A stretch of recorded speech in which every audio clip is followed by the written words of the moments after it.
Entonces, continuamos con lo que son las enfermedades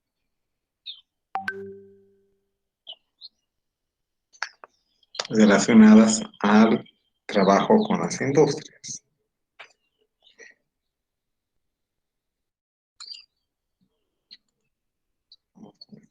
Sí.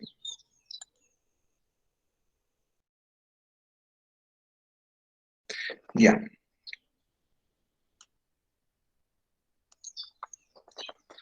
Bueno, como hemos visto en la primera era industrial, digamos, del 1700, 1800, las industrias simplemente producían, ¿no? Y su afán era producir más bienes a cualquier costo. Entonces, lo que hacían es contratar trabajadores que cumplieran los requisitos mínimos para hacer operar las fábricas. No había mucho concepto de cuidar la salud del operador, más era de producir más bienes, ¿no? Entonces, básicamente, las industrias, especialmente las industrias químicas, las industrias de fundición, tenían a sus trabajadores que eran afectados por las condiciones de trabajo, calor, gases, a veces estar mojados todo el tiempo. Entonces, los trabajadores eran afectados directamente. Y los habitantes que estaban cerca de las industrias también eran afectados. ¿Y quiénes eran afectados con más frecuencia? Pues las familias de los trabajadores, porque había la costumbre de que los trabajadores tenían sus casas en las inmediaciones de la fábrica. Entonces, muchas veces las fábricas estaban rodeadas de casas de trabajadores. Un segundito, cerrar esto.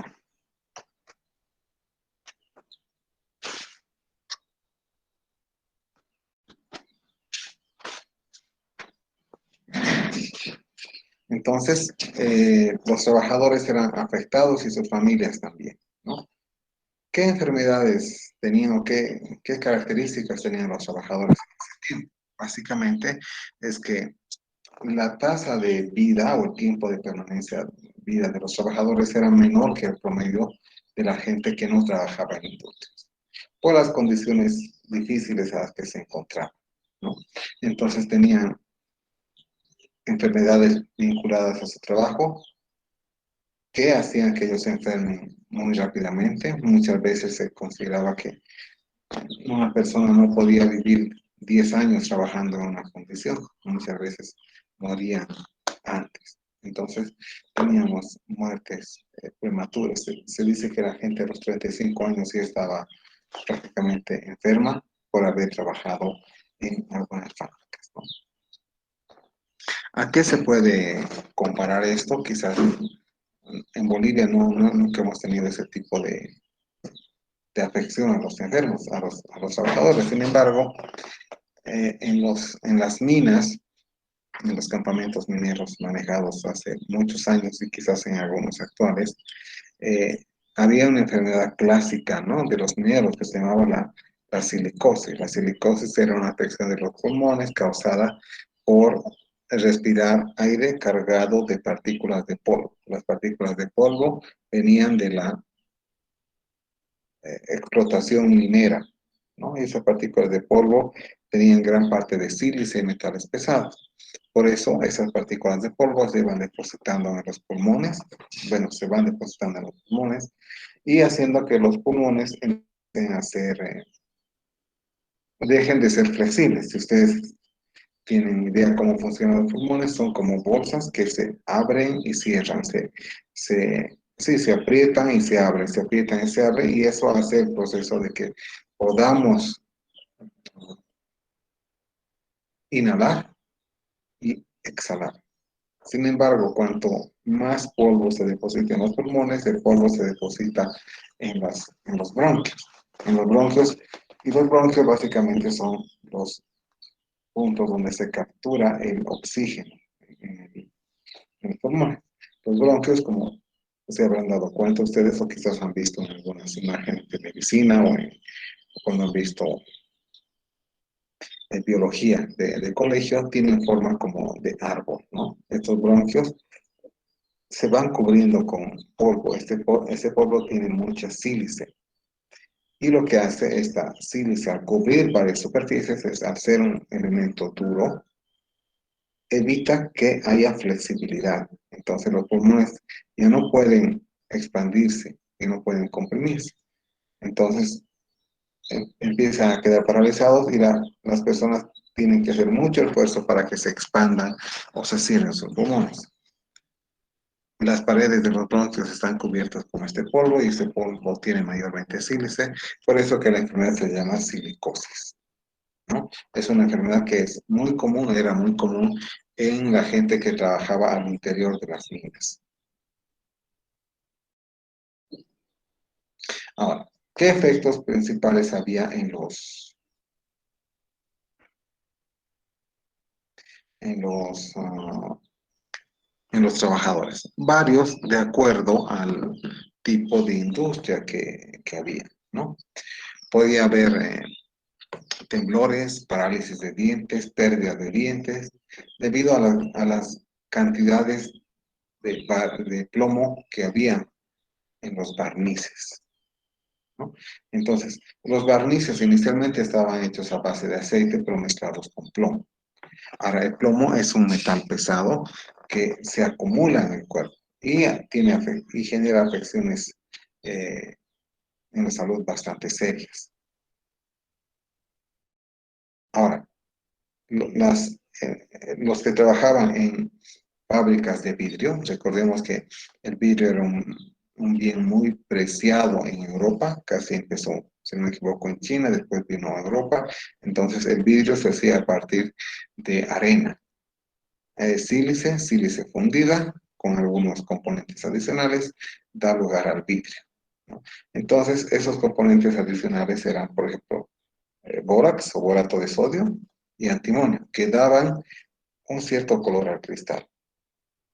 Tanto el bórax como el antimonio, al ser eh, calcinados o quemados, liberan gases y esos gases son tóxicos. Entonces, las personas que trabajaban con vidrios también tenían sus pulmones afectados por eso.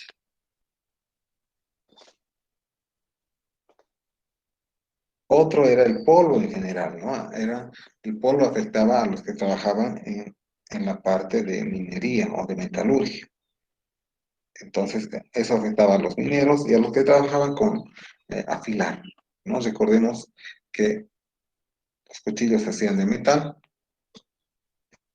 y para afilarlos, al igual que ahora, lo que había eran piedras que iban puliendo el metal. Pero había personas que se dedicaban solo a afilar cuchillos, y no solo cuchillos de cocina, cuchillos de guerra, espadas y otros, que también generaban polvo y afectaban a la salud de los que trabajaban en eso. Obviamente había más afección a los que trabajaban en minas. Otra forma de afectar la salud era también por el polvo que venía eh, en el algodón. Si ustedes conocen de dónde viene, por ejemplo, o cómo es el algodón, van a ver que es un capullo que está en algunas plantas, se cultiva mucho en valles del oriente boliviano, ¿no? Entonces, este capullo se saca en grandes canastas y se pasa a procesar. Ahora, todos los capullos de algodón siempre traen algo de partículas pequeñas o de polvo porque es característico que estas partículas pequeñas y polvo sean atrapadas en la flor del algodón.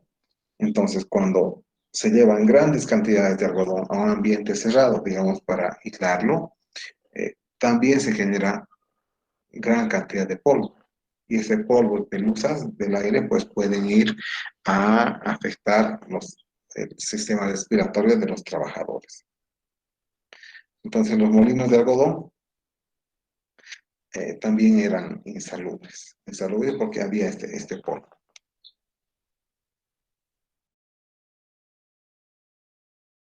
Aquí tenemos algunos ejemplos de fundición, ¿no? Por ejemplo, aquí está sacando del horno, colocando al agua, aquí está preparando, aquí está golpeando, aquí está también golpeando, ¿no? Entonces, algo similar a esto eran las fábricas o las industrias del siglo XVII al siglo XVIII, ¿no? Era todo, más que todo manual, y el contacto prácticamente de la materia prima directamente con el trabajador, ¿no? Si nos imaginamos esto, es un lugar bastante, podemos decir, insalubre. ¿Por qué? Porque aquí tienes la fundición, posiblemente esto es el horno, aquí tiene el fuego, sacan lo que se ha fundido, lo mezclan con agua, que tiene agua, y empieza a golpear, aquí están golpeando, aquí también están golpeando. Entonces, ¿qué es lo que tenemos? Que tenemos por ejemplo un pedazo de hierro que está siendo enfriado, pero al ser enfriado genera también vapores. Entonces, estos eran lugares bastante insalubres, el dibujo está bastante bonito, sin embargo, posiblemente eran oscuros, con mucho polvo y los trabajadores trabajando permanentemente ahí.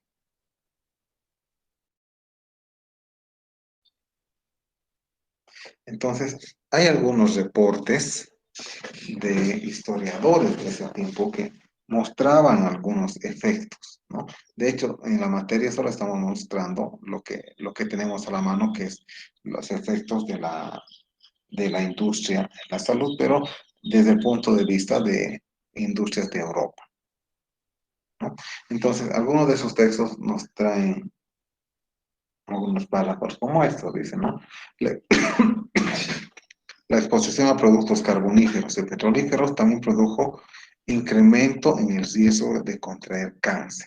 El cáncer ya era conocido desde más o menos siglo XVII-XVIII, ¿no? Y dice, esto se advirtió por primera vez en los desolinadores de chimeneas.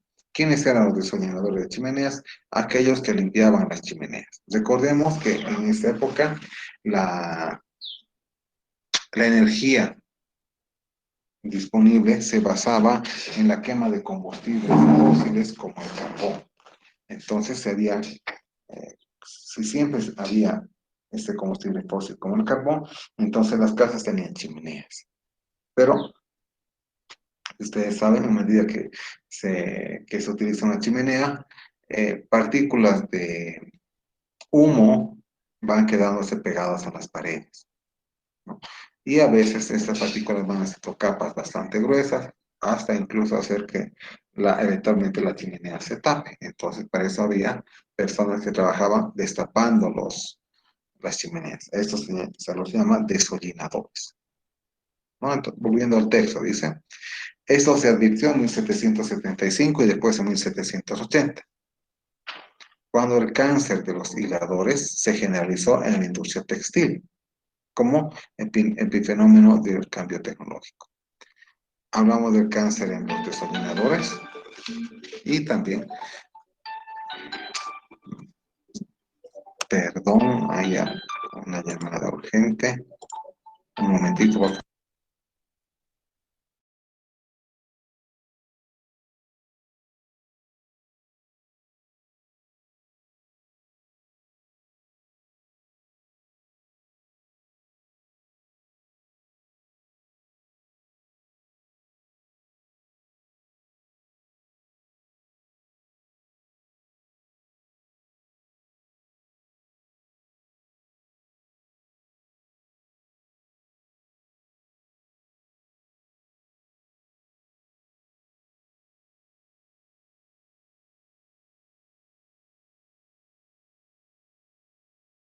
Continuamos con el cáncer. Habíamos dicho que el cáncer había empezado en esos tiempos y habíamos el cáncer de los desollinadores, pero también de otros rubros, ¿no? Aquí nos habla de los hiladores, ¿no? A ver, si ustedes conocen, han visto o se dan cuenta que, por ejemplo, para sacar lana, la lana viene de la oveja, ¿no? ¿Cómo se obtiene la lana? Pues se trasquila la oveja y después hay que sacudirla, hay que lavarla y se empieza a hacer con la rueca y se va haciendo el hilo propiamente dicho, ¿no? Y al tener el hilo, pues hay formas de que el hilo sea más suave, ¿no? Y una de esas formas para hacerlo más suave es colocar un tipo de aceite, ¿no? Entonces, eh, más o menos en 1700, 1800, eh, ya se conocía el hecho de colocar aceite a las hebras de lana para hacerlas suave y poderlas comercializar. Sin embargo, antes de la era industrial propiamente dicha, se utilizaba aceite que venía de animales, ¿no? Aceite de focas, aceite de ballenas, no sé si quizás aceite de algún tipo de pez o algún tipo de mamífero, ¿no? Pero cuando ya empezó la era industrial, se vio que también se podía sacar aceite a partir de lubricantes o del petróleo, ¿no? Entonces, o a partir de algunos otros minerales. Entonces, lo que se hizo fue pasar del uso del aceite de animal al uso de aceite mineral, ¿no? Entonces, a partir de ese tiempo se vio que empezaron a haber algunas enfermedades que después se vincularon al cáncer. Entonces, también el pasar de un tipo de tecnología, digamos, natural a uno más artificial también generó cáncer, ¿no?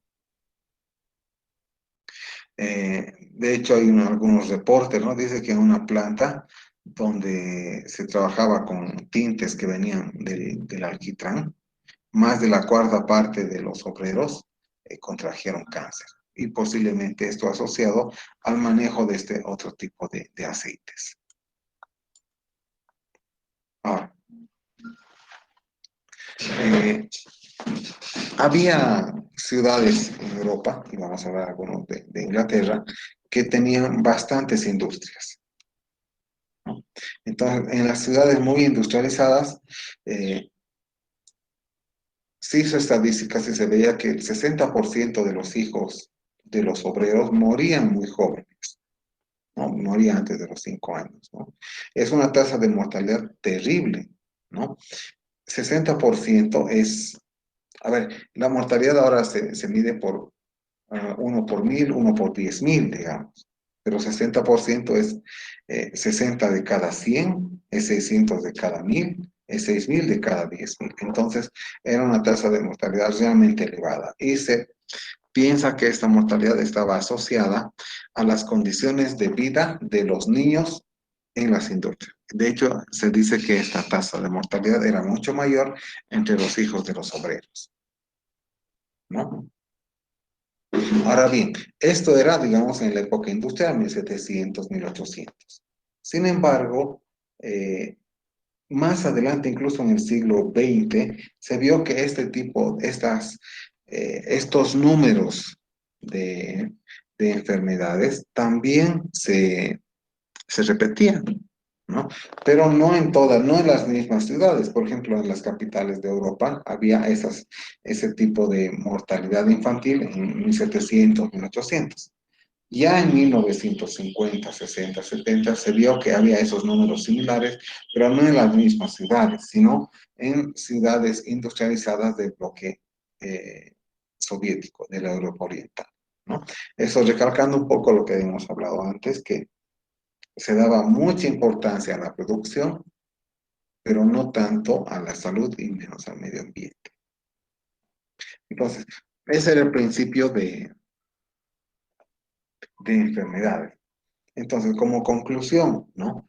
Eh, Toda obra industrial puede potencialmente generar enfermedades a los obreros cuando estos no son bien cuidados o cuando los procesos industriales generan subproductos dañados, o sea, dañinos, ¿no? Cuando empezaron las industrias era bastante notorio, en 1700, 1800. Pero incluso en este tiempo puede darse eso, si es que no hay un buen control de seguridad en el trabajo, ¿no? Y seguridad en el trabajo no es simplemente evitar accidentes, sino evitar enfermedades.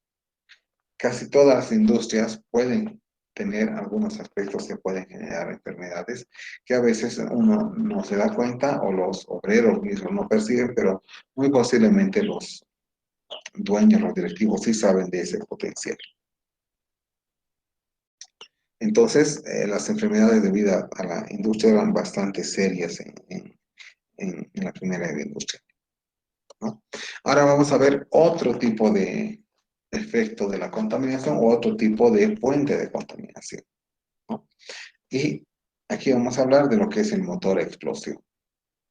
El motor a explosión ha sido el primer motor a combustible que ha existido y se ha caracterizado mucho por, o sea, se ha difundido mucho por ser parte del transporte público. Es decir, como ya hemos hablado en la anterior clase o la clase previa, eh, el transporte hasta 1800, 1700 se daba más que todo en animales cuadrúpedos, como ser caballos. A partir de 1910, 1920, estos caballos son reemplazados por automóviles. Y estos automóviles, hasta 1950 por lo menos, tenían este tipo de motor, el llamado motor a explosión.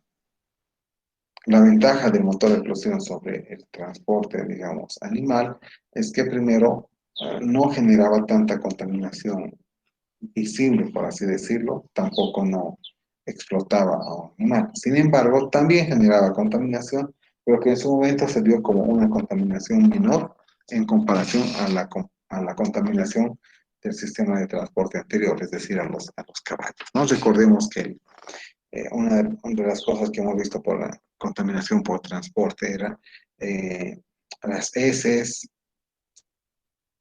eran también las, los cadáveres, ¿no? Cuando vino el motor, el transporte en automóvil, pues ya no había cadáveres, no había heces. Sin embargo, había humo, ¿no? Pero el humo se consideraba menos dañino, o al menos menos eh, molestoso visualmente que los excrementos del caballo, ¿no? Ahora, ¿cómo funciona un motor de explosión? ¿No? Muchos de ustedes deben conocer si tienen autos o si tienen camiones, pero básicamente es donde se origina el movimiento es en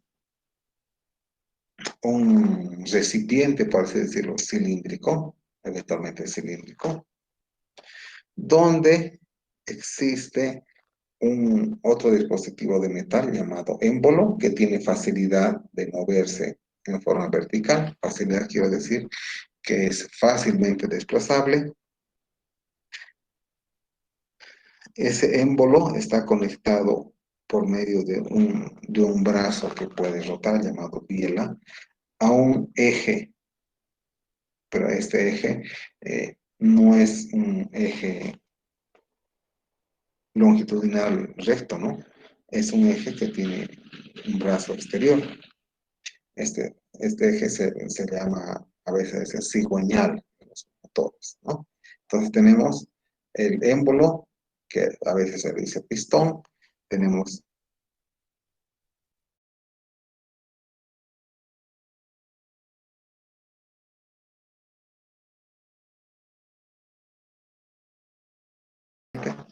existen dos huecos, ¿no? Un hueco por donde entra combustible y otro hueco por donde salen los gases. Estos huecos se abren o se cierran por medio de dispositivos llamadas válvulas. Recordemos que todo eso es metálico y para que no haya escape de gas está muy bien lubricado por aceite, ¿no? Además, también tenemos en el mismo compartimiento una bujía. Una bujía es un dispositivo eléctrico que genera chispas, ¿no? Entonces, existen cuatro momentos principales en el funcionamiento o en la operación del motor a explosión. El primero es la admisión. ¿Qué significa la admisión? Que entra, o sea, es admitido combustible. combustible a este recipiente llamado camisa. Recordemos que aquí tenemos un espacio vacío y si hay aire, el aire no puede salir por acá, por las paredes, porque está muy bien sellado. Tampoco puede salir por acá si es que no está abierta la válvula. Un segundo momento en el funcionamiento del motor es lo que se dice compresión. ¿Por qué compresión? Porque la vía, o sea, el embalaje y la vía empujan al émbolo hacia arriba y comprimen los gases que puede haber acá.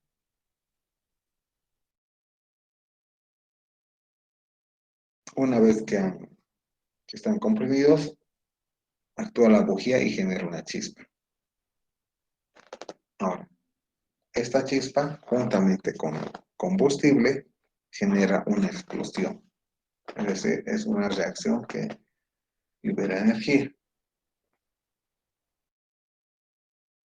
Entonces genera una explosión. ¿Y esa explosión qué hace? Hace que los gases o el aire que estuviera en este espacio llamado cilindro, eh, los gases explosionen porque tenemos energía, tenemos una fuente de una chispa más combustible, tenemos algo que explota. Y esa explosión empuja al pistón o al émbolo hacia abajo.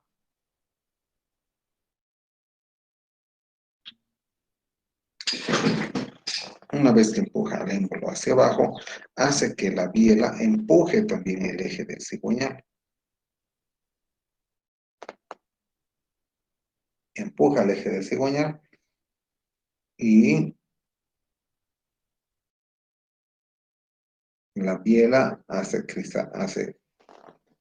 mover hacia abajo al émbolo, pero al mismo tiempo se permite la salida de gases.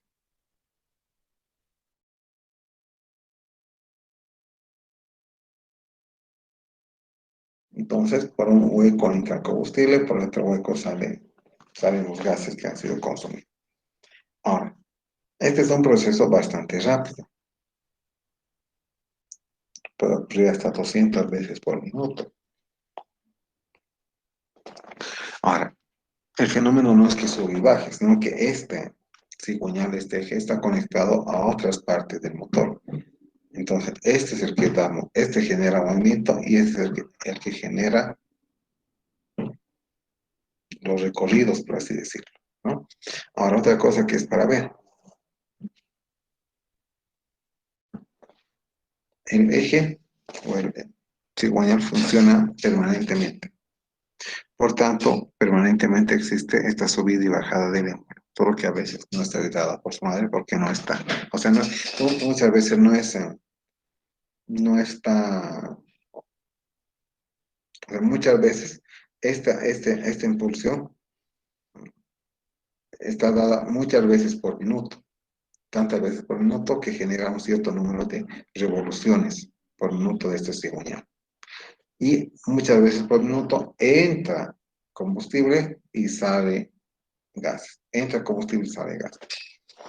Aquí lo importante es que se genera movimiento, pero también que se generan gases.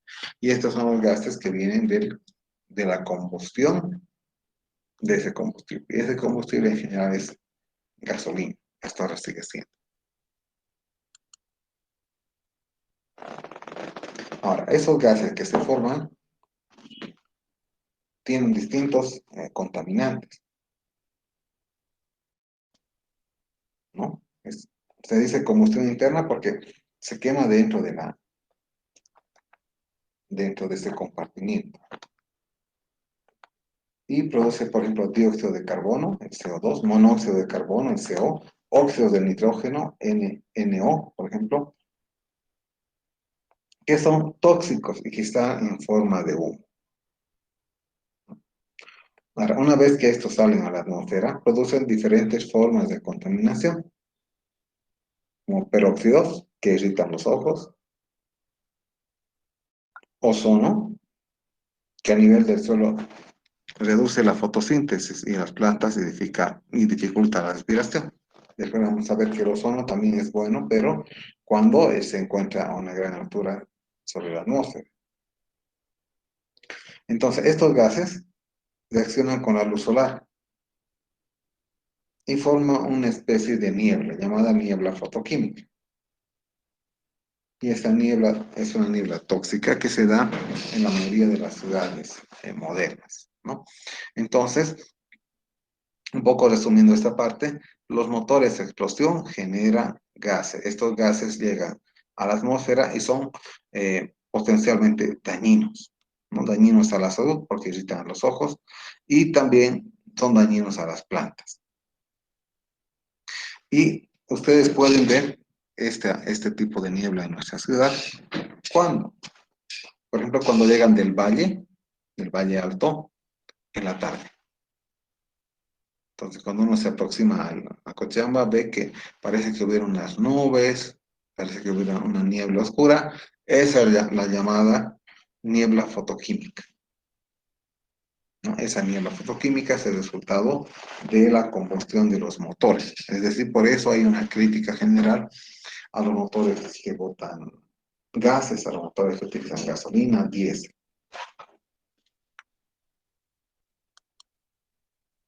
Ahora,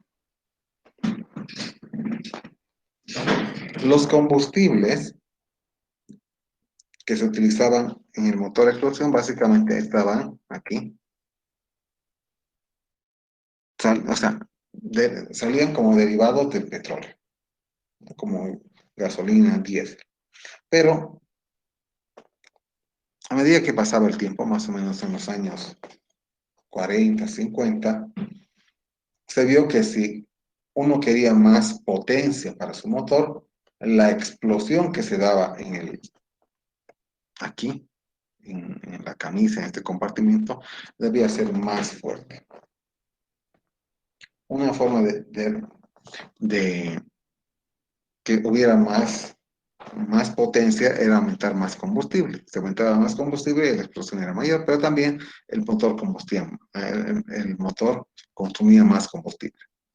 Pero otra forma era añadirle algunos compuestos al combustible que hicieran que tuviera más potencia.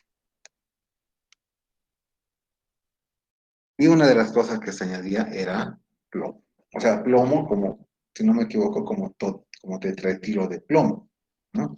Entonces, en el momento en que se formaba o se producía el combustible, se añadía plomo. Al añadirse el plomo, aumentaba la potencia de la explosión, ¿no?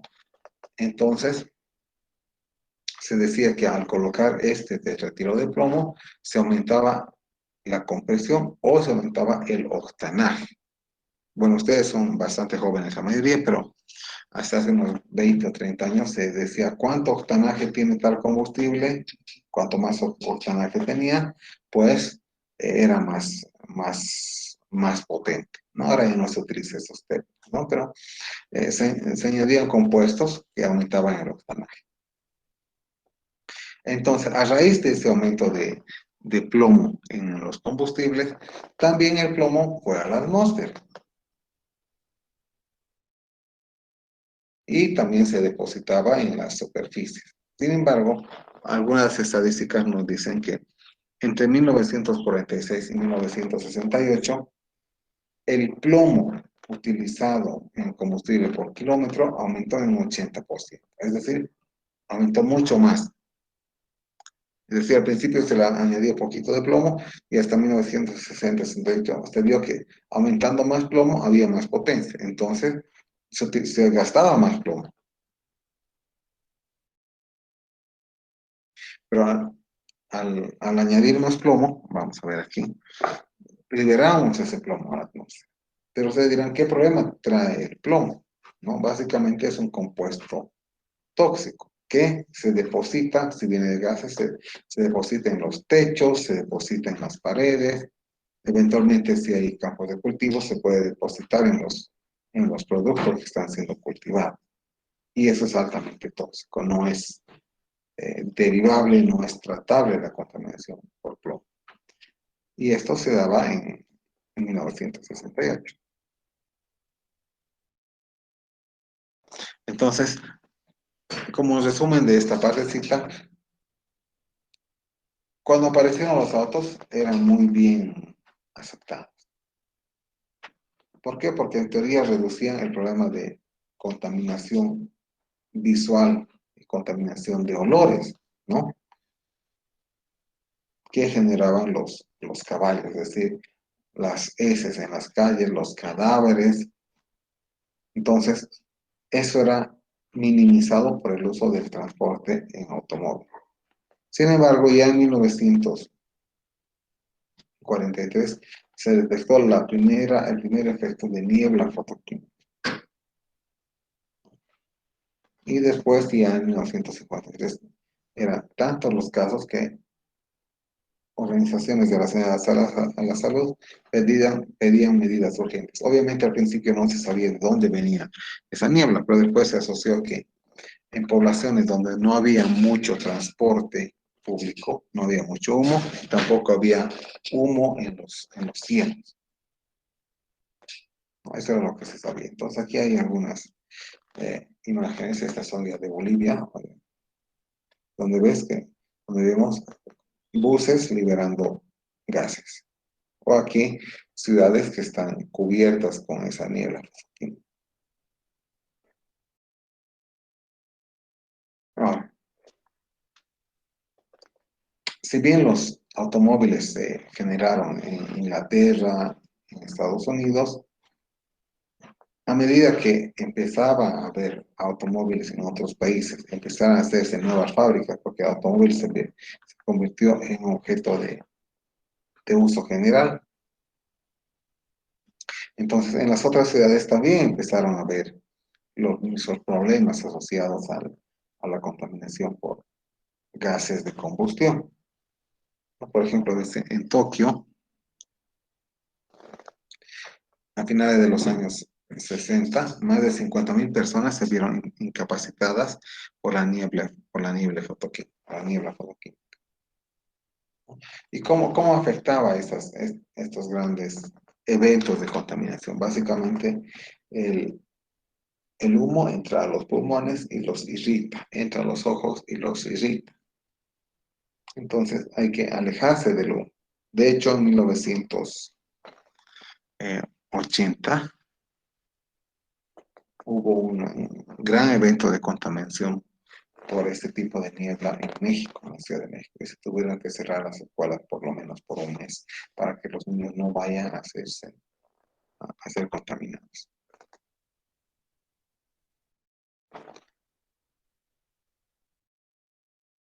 Sí, podemos saltar. En la Ciudad de México,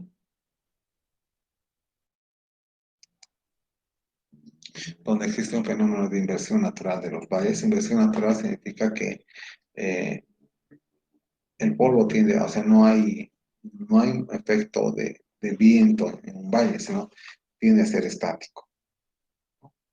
Dice, en México hubo 312 días de niebla en 1988 y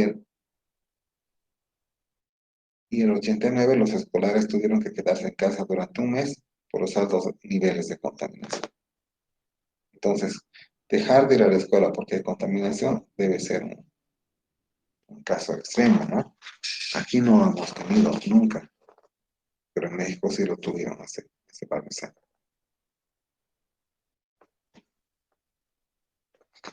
Ahora, otro ejemplo, ¿no? En Atenas, que es la capital de Grecia, la contaminación afectaba a los monumentos históricos, ¿no? Aquí puede referirse también un poquito a la lluvia ácida, ¿no?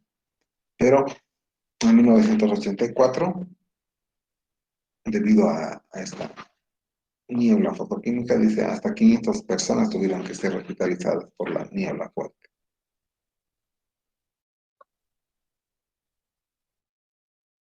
¿Cómo se ha ido eliminando, reduciendo este tipo de contaminación? Pues uno de los primeros países que ha tomado en cuenta la reducción de esta contaminación es Estados Unidos, ¿no?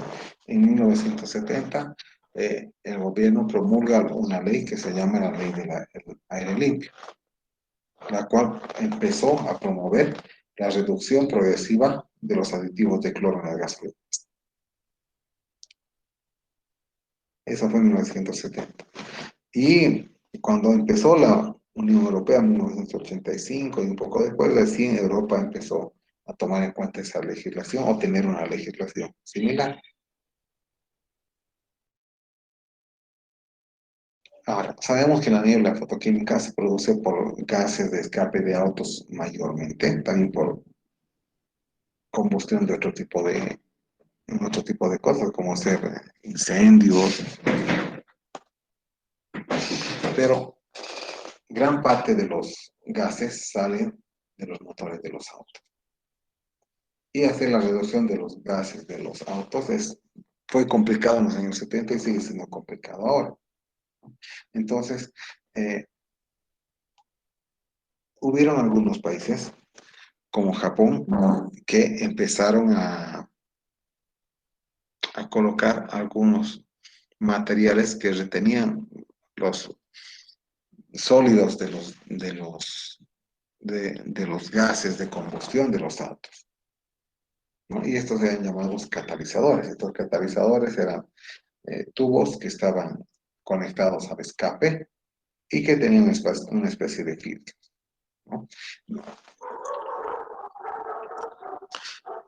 Y similarmente ocurrió en Estados Unidos desde 1975, que tenían estos llamados catalizadores, que son filtros que, re, que retienen algunos de los productos químicos más complicados. No es que los eliminan, los retienen, ¿no? Pero estos catalizadores no reducen otros gases que son dañinos, como el dióxido de carbono. Simplemente retienen los metales que pueden estar en el aire. Ahora bien, ¿qué otros efectos de la contaminación hay? Se dice que hay un efecto mixto o mezclado, ¿no? Si hay varias industrias cercanas unas a otras, estas pueden combinar o sea, no combinan, sino sueltan al mismo tiempo sus gases y estos gases afectan de manera múltiple a los seres vivos, ¿no? Básicamente a las plantas, inicialmente. Entonces, hay eso, pero también hay otro tipo de contaminación, ¿no?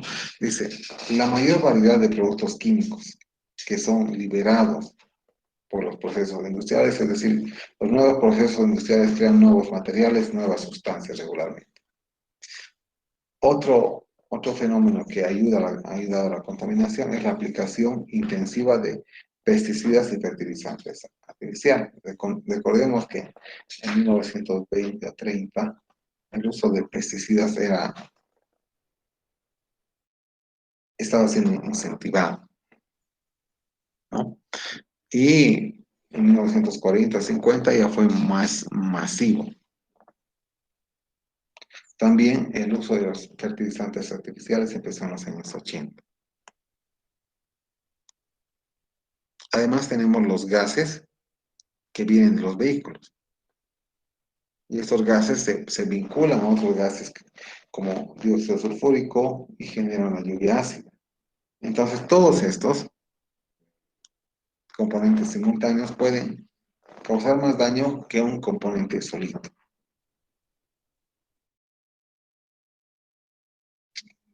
Por ejemplo, si se estudia o se ve el efecto de ese tipo de contaminación en los árboles, se puede ver que eh, los árboles son afectados en que ya no pueden tener retoños, o sus retoños mueren muy rápidamente. Algunos de los productos más dañinos son llamados los clorocarbonos, entre los cuales se tiene tetraetilo y el tricloroetileno. Tetracloroetileno y tricloroetileno. Y estos son compuestos que tienen cloro y carbón, por eso se llaman clorocarbonados o clorocarbonos. Y estos productos se utilizan como lubricantes o como ayudantes de limpieza. el tetracloretileno y el tricloretileno. Ahora, entre 1960 y 1980, la producción de clorocarbono se multiplicó por 2,5. Y se estima que el 70% de esta producción se ha ido a la atmósfera. Estos clorocarbonos son compuestos bastante volátiles, es decir, que se van rápidamente al cielo, pero afectan también a los organismos sensibles o poco protegidos que están cerca del nivel de la Tierra. Cerca del nivel de la Tierra quiero decir 2 metros, 3 metros de alto, no quiero decir mucho más alto. ¿Y a qué afectaban? Un estudio vio que afectaban a los eh, retoños de los pinos. O es donde crecen los pinos. Esto se le llama agujas de los pinos. ¿Y cómo afectan esos compuestos? Destruyendo los colores para la fotosíntesis. Si ustedes saben de colegio, la fotosíntesis solamente se da en plantas que tienen hojas verdes.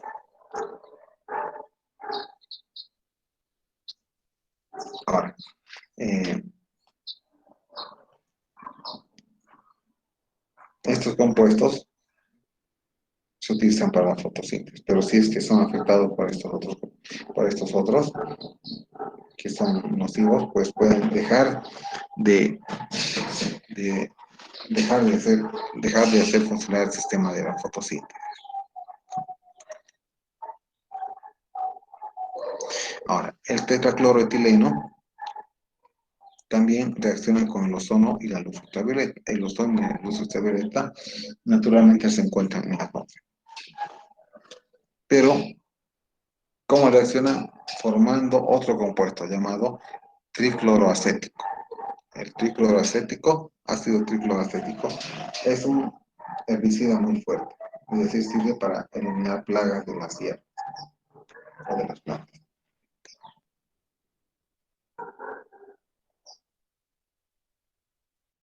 Ahora, esta afección debido a la contaminación, más que todo atmosférica hacia las plantas, eh, también fue masivamente reportado, digamos, donde había esa afección.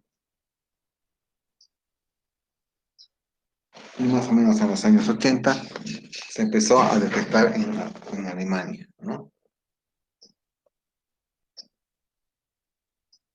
Por ejemplo, algunos datos dicen que el 8% de las plantas coníferas estaban dañadas. Coníferas se refieren a las plantas que son parte del grupo de los, de los bosques de pino.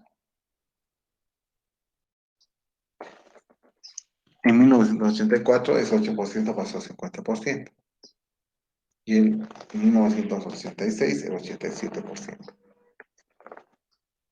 Es decir, había una gran afección en los retoños de las plantas, a pesar de que no había aves o roedores. Entonces, para fines de los años 80, la mayoría de los árboles estaban dañados de los bosques, ¿no? Dañados porque no podían crecer por esta situación de contaminación. Entonces, entre 1988, casi 8 millones de hectáreas de bosques fueron afectadas por este tipo de contaminantes.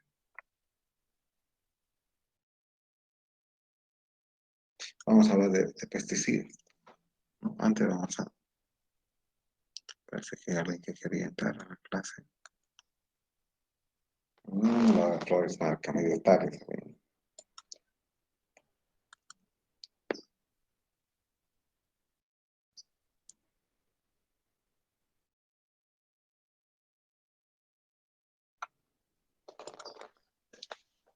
Bueno, los pesticidas son otro problema, y es otro problema de la contaminación en el mundo, ¿no? Entre 1983 y 1984, por ejemplo, se utilizó O sea, se utilizaron muchos más años, ¿no? Pero aquí el debate está asociado a un fenómeno particular, ¿no? Se fumigó con DDT. DDT es un pesticida que actualmente ya no se fabrica en los países. O sea, se fabrica, pero ya está prohibida su venta en esos países. En países como el nuestro tenemos donde no hay fábricas de pesticidas, pero se permite la venta de los que vengan de afuera, ¿no? Entonces, dice que restos de este pesticida se detectaron hasta 1.600 kilómetros de distancia. Igual de Alemania a Francia llegó la contaminación por DDT, ¿no? Y esto es lo que nos muestra que algunos contaminantes sí pueden viajar a través de la atmósfera sin tener que estar a más de 100 metros arriba. ¿Qué más podemos decir? Que los compuestos artificiales, como ser los pesticidas o los bifenilos policlorados, se descomponen muy lentamente, en el orden de decenas de años, ¿no? Y entonces, si no se descomponen lentamente, tienden a acumularse. Es decir, que estos pesticidas, una vez que son, digamos, inhalados, no se van rápidamente, se acumulan en el cuerpo, especialmente en los pulmones. Entonces, los organismos más pequeños que han comido un poquito de esto, lo acumulan en su cuerpo. Y si esos organismos son alimentos de otros organismos mayores, esos organismos mayores también van eh, acumulando este compuesto. Y los contaminantes, como el PCB, entran al organismo y muchas veces se quedan en los tejidos como músculos o en la grasa. Entonces, eh, se van acumulando y a medida que se van acumulando van generando enfermedades como el cáncer. Hay una, hay una historia, ¿no? Referida a lo que es los efectos de aplicar un pesticida sin conocimiento de sus efectos reales. Es una historia que está en la plataforma también, la van a leer después, pero básicamente indica que un lago fue fumigado con DDT. Si ustedes pueden ver en internet, el DDT era un compuesto que se utilizaba, por ejemplo, para eliminar mosquitos. Y esto era algo que buscaban en muchos lugares de Estados Unidos o fuera de él. Bueno, volviendo al tema, este lago fue fumigado 3 veces. 1949, 1954, 1955. Esto para eliminar mosquitos. Después de la tercera fumigación, se vio algunos efectos en los animales que vivían cerca. Entonces se vio, por ejemplo, que las aves que vivían cerca del lago dejaron de tener crías, ¿no? Entonces, no se estaba seguro por qué, pero era muy poco común que casi todas las aves dejen de tener cría. Se investigó mucho más, no se sabía, pero la gente pensaba que las causas estaban asociadas a la fumigado con este pesticida. Entonces se decidió hacer un estudio de los organismos que habitaban en ese lago donde ahí cerca vivían aves. ¿Y qué se vio? ¿No? Se buscó analizar el DDT en los organismos. Los más pequeños son el plancton. El plancton son unas variedades de plantas que también absorben compuestos orgánicos. Y se vio que en las concentraciones de DDT en el plancton era 250 veces mayor a la del agua, que significaba que el plancton estaba acumulando este compuesto en su cuerpo. Pero a su vez, el plancton es alimento de otros organismos mayores, como ser ranas. Al analizarla se vio que había más de 2.000 veces más la concentración que había en el agua en la rana. Ahora, también se analizaron peces y peces más o menos grandes. Y muchos peces que se alimentaban de pequeñas ranas fueron analizados. Y se encontró que en sus músculos había hasta 12.000 veces más concentración de DDT que en el agua misma. Y finalmente habían estas aves grandes llamadas polinos. Estas aves tenían hasta 80.000 veces más en su cuerpo que en el agua. O tenían una concentración de 1.600 ppm, 1.600 miligramos por litro, ¿no?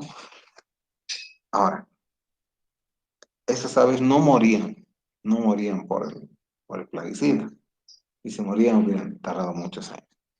Pero lo que sí se vio es que las crías no nacían. ¿Pero por qué no nacían? Se vio que en las aves que vivían en ese lago, eh, la cáscara del huevo era ligeramente más delgada que en las aves que vivían en otro lago, donde no había fumigación con DDT. Entonces, ¿en qué repercutió esto? En que ya no había prácticamente aves. Y el sonido que esas aves daban, pues dejaba de existir. Por eso se llamó a la historia la primavera silenciosa, porque ya no había ruidos que hicieran las aves. Ahora, eso es con respecto al DDT. Hay compuestos orgánicos como los PCB, que incluso se ha encontrado en el Ártico. Los PCB son un tipo de compuestos que pueden servir para lubricación de equipos de industrias grandes. Lamentablemente el PCB es un compuesto que es volátil y por eso es que se cree que ha llegado incluso hasta el Ártico. Es cancerígeno y genera efectos congénitos. Vamos a quedar ahí. Mañana, no, el miércoles, no, el miércoles no hay clase por si acaso. Ya vamos a terminar aquí. El jueves siguiente vamos a continuar. Volvamos aquí a la clase. El miércoles no hay clase con ustedes porque tengo que tomar el examen de mesa. Entonces no nos vamos a ver el miércoles, el jueves sí. Mientras tanto, no sé si tienen alguna consulta sobre el tema que hemos avanzado el día de hoy. Ingeniero, buenas tardes. Buenas tardes. Disculpe, tengo un problema, ingeniero. Lo que pasa es que no tengo grupo y no sé qué podría hacer. Hay que preguntar quién más no tiene grupo. Porque al parecer creo que están completos ya todos los grupos y No, hay que esperar a ver, esperar hasta el lunes. Pon listo, ingeniero. en el tablón de la materia que no tiene grupo, por ahí alguien más, porque hay todavía alumnos que no están o no están viniendo a clases o no se han registrado en grupo, porque hay más alumnos en Worksheets que los que están registrados en Classroom, entonces debe haber. Espera el lunes, si no yo te voy a dar vamos a ver qué hacer. ¿Listo? Listo, ingeniero, muchas gracias. Bien. ¿Alguno de ustedes ya ha empezado con el trabajo?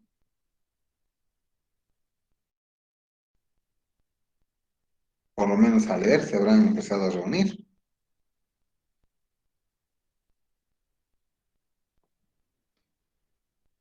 Parece que no, por el silencio que tienen ustedes, ¿no? Sería bien que empiecen a leer por lo menos este fin de semana para ver qué cosas son más difíciles de buscar o encontrar.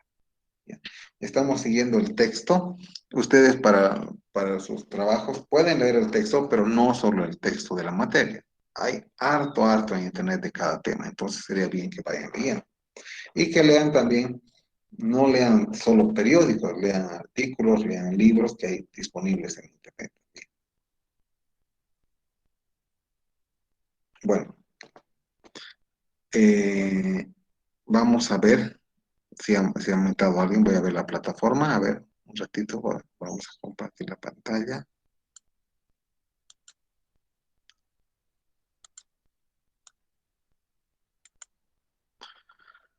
A ver, aquí está.